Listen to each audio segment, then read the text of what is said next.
Good morning. Welcome back to Esoteric Ramblings. I'm Jesse Arnold, and today I'm bringing you my Comic Rundown 2021, week number 24.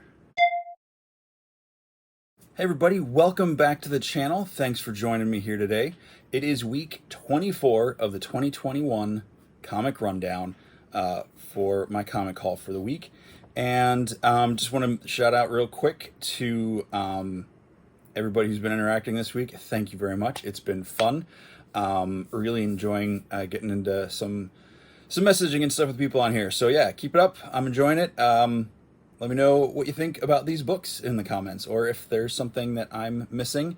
Arcane, I have the first, second, and I believe the third issue of Geiger, so I will hopefully be reading those soon, and I will have them in on a video here soon, so I can finally get caught up on Geiger and what I think about that book. In the meantime, I'm going to get into this week's stuff. And if you're enjoying these videos, whether it's the comic ones or the show reviews, movies, or whatever it is, feel free to hit that like and subscribe button if you'd like. And if you ever want to check out more of my stuff in the background here, I do posts over on Instagram of my collections and mail calls as I get stuff in. Let's see, this Monday will be a new Monday Madness. It will be some sort of toy or collectible video.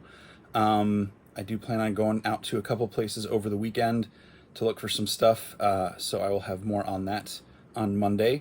Friday will be, of course, my review of The Bad Batch, and I saw the news that Disney is now switching their shows, their big shows, to Wednesdays, which I'm really not looking forward to because I've been enjoying watching them on Friday with my mom. So now I got to either figure out a different time to watch them with her or just stay off the internet for 2 days so I don't see spoilers in the meantime, because I think getting up at 5:30 in the morning before work to watch a show on a 13-hour day is a bit extreme. But I don't know, maybe I'll do it because I'm also that kind of person. Anyway, into the comic rundown for the week for, I believe it was yesterday, June 16th, 2021, week 24 of the year. And we'll start with Heroes Reborn and its tie-in issues, so issue 7 of this. And while I have been enjoying this story and this alternate reality, each issue just further and further progresses my dislike of this version of all of these characters. I don't know, like, it's basically these Marvel characters as the boys' versions of themselves, and they are awful and horrible, and I can't wait for Captain America and Blade and the rest of the crew to kick their butts and get everything back to normal. I'm very thankful this is a standalone series with these tie-ins, and that it's not an entire Marvel Universe takeover for all the books. That would have been very disappointing. But that said, I say that, but I do enjoy the story because I know that the good guys are going to get their comeback at these guys in the end. And you know, this is kind of a what if these guys were given the ability to just be as selfish and mean as possible, and what they could do to the characters in the Marvel Universe, like Weapon X and Final Flight describes. What the Squadron Supreme does to Alpha Flight and Canada in this series is horrible. So if you want to know what that is, I'm not going to spoil it. Check out Weapon X and Alpha Flight. And you want to see how Wolverine is acting in this world. And that's it for Heroes Reborn. I believe next week is Heroes Return, which I think is the finale to the series, but we'll see. And I'm looking forward to that next week. Up next is Berserker #3, the Keanu Reeves co-written with Matt Kint and Ron Garney on art, Bill Crabtree. This has been a fun series. We're getting a little more into stuff in this. I think this is one I will probably enjoy more in a collected form, just because I read so many other things that it takes me a while to kind of not remember what happened, but get back into the tone of this. So I am really enjoying this series and the art in it, but I think this is one I will appreciate better in collection form in the future. I got it, and once again, I did not read it because it is the Captain America annual, and I get Captain America, so this was pulled. I'm not reading these Infinite Destinies story arc, so I did not feel the need to get this read for today's review, but I'll read it, and hopefully by next week, if I have anything important to say about it, I'll include it on next week's video. Demon Days, Mariko, the next of the Demon Days series from Peach Momoko. This one is at least a two-part story. We've got J. Scott Campbell, his take on Black Widow from this alternate timeline reality story. This was another fun issue that gets into kind of like an older heritage and stuff. Now, I'm pretty sure there are characters talking on cell phones in this, so I'm not sure if this is a world where like these kind of ancient Japanese myths are still in the present day and people are just living in a mix of ancient and present. But again, they do include some more of the yokai files in the back, explaining a couple of different Japanese demons and myths, and that's really fun. And I also got 2 copies, so I could get the I'm just drawing the Jen Bartel variant as well. So I just really love the kind of the purples and the reds in that. I think that's a great cover as well. All right, moving on to more Hellfire Gala events in New Mutants number 19. We get to center a lot on Danny, Warpath, and Magic in this issue, and Douglock, or am I drawing a blank on what he's calling himself in this?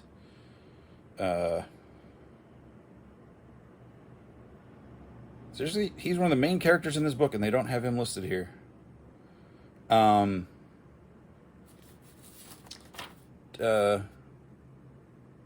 my gosh, why am I'm blanking out.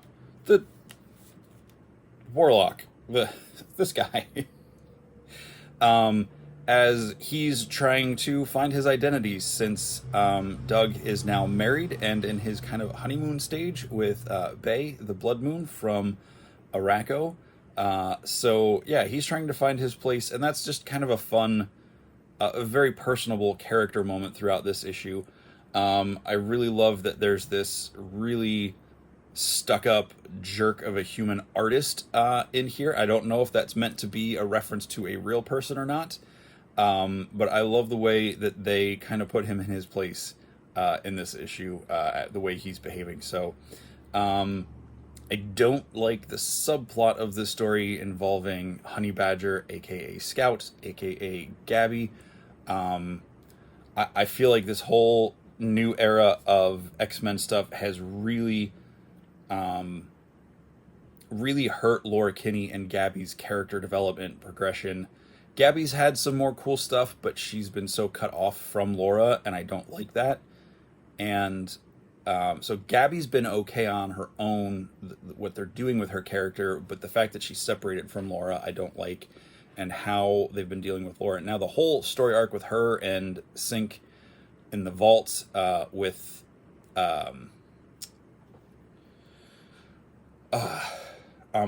Darwin was really cool. I really liked that line. I feel like you could have kept that in line with her personality before this whole House of X, Powers of X, Dawn of X era started.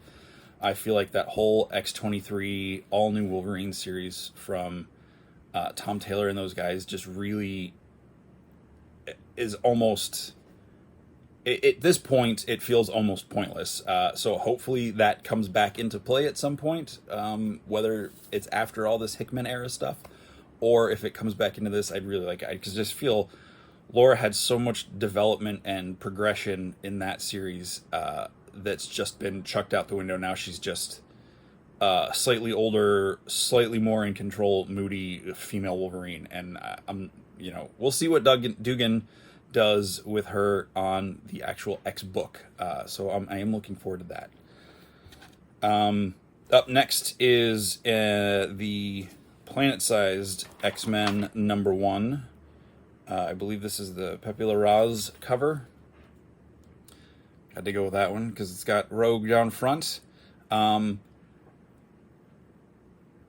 don't know if it's Marvel. I don't know if it's the X corner of the universe or what it is, but they are all about really hyping themselves up. This was tagged as how Giant Size X-Men changed the world, and this is going to change the universe. And I can see why they're saying that. I don't feel the same amount of hype for what happened in this issue as editorial and marketing does. Spoiler alert.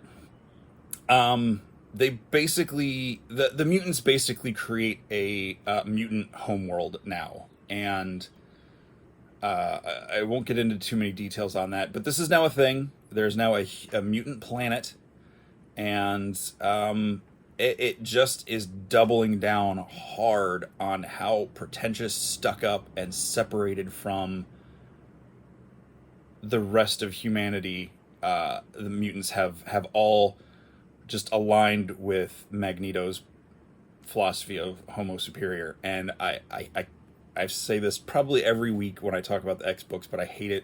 I absolutely hate it. I don't like that they have to live in a world that fears and hates them, but I also don't like this superior, we're all better than you mentality that most of them seem to have adopted for no reason. Anyway, moving on. Star Wars, War of the Bounty Hunters, issue 14 of the regular ongoing Star Wars book. This nearly made it into my top 3. I really liked this. Seeing more of a story with Lando and Lobot as Leia has finally kicked into gear after dealing with issues with the fleet and the rebels to go after Han, especially now in light of learning about the Crimson Dawn's reemergence and bid or auction or whatever to sell off Han Solo. In Star Wars world as well, we're going to go to High Republic Adventures issue 5 as we near the end of this story. I believe it's the end of this first story arc of the High Republic era. This has been really fun. I am probably going to close out collecting this series once it gets to the end of this arc, just because there's so much stuff, and while I enjoy it, I just got to do other things. So I am going to continue on with High Republic stuff in the novels, just not, and the regular comic, but not the Adventures comic. And now we're down to my cover of the week. I'm going to borrow a slight reference from my friend and coworker John, who said something about this cover in light of what happened, the news that came out this week of Warner Brothers telling, or DC or whoever telling the animation team on the Harley Quinn show, which I do not watch, that they couldn't have Batman do a certain thing in the animated series. And I'm like, why not? Like, I don't necessarily want to watch that in animated form, but the idea of it does not offend me. And I don't think Catwoman is down with that idea either. I think she's angry at at DC's decision or Warner Brothers' decisions to enforce that rule. I think it's, but in all sense, I have no idea, because obviously this would have been drawn well before that news broke. This is a Jenny Frison Catwoman cover. Not my favorite look for Catwoman in general, but at least that era of Catwoman comics. But I love this rendering of her. This is a lot of fun. It's simple and intense, and it's a really fun cover, and I love the splatter in the background, the green. I think this is a really dynamic cover, and I absolutely love it. All right, top 3. Number 3. Transformers Escape. Number 4, dealing with the Insecticons and some of the heroes. It's been really cool, this little side quest. There's a lot of classic players in this issue, and I've really been enjoying this series. So get on Transformers and this Escape miniseries if you like Transformers. Number 2 for the week is The Mighty Valkyries, number 3. this series has been really fun. I'm enjoying it.